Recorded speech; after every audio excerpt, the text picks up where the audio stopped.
This is a little idea that I pinched directly from spinning, in fact from the Navajo spinning technique known as Navajo plying.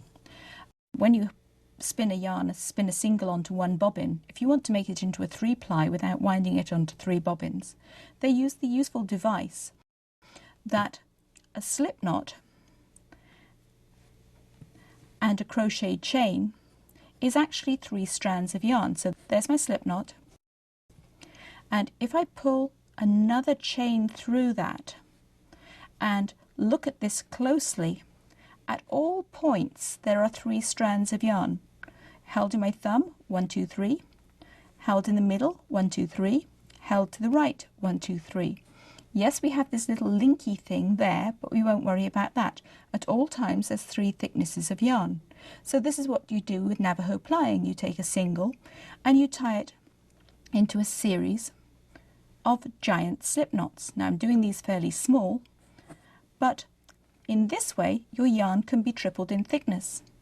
So if you happen to have in your stash one of those irresistible cones of silk that you were just far too good to pass up, and you couldn't possibly leave it languishing on the shelf of the yarn shop, yet quite honestly in the cold hard light of day there is no way you're ever going to knit that silk tablecloth with 17,000 stitches, but you'd still like to use that beautiful silk, you can triple up a yarn from a single source. So it can come from a cone, it can come from a ball, it can be too fine for you to comfortably use, but you'll be fine with it tripled. So begin by making a slip knot. It doesn't have to be attached to your knitting, you can just begin with the slip knot. And then pull your fingers through, and so you're going to make a giant crochet chain. And I'm going to keep my chains quite short, but you can make these up to 1 meter long or an arm span long. And then you can get busy knitting your new triple thickness yarn. There's my first triple thickness stitch, and there's my second. And you don't have to sit there and trail this all the way down the hallway of your house, tripling the whole lot. You just triple up as much as you need, and then every time you come to a short end with a loop sticking out, put your fingers through the loop, pull through a new slip knot. Again, that could be an arm's length, because you want to minimize the number of these little linky bits, but they really won't show very much. And then you carry on knitting with your triple thickness yarn.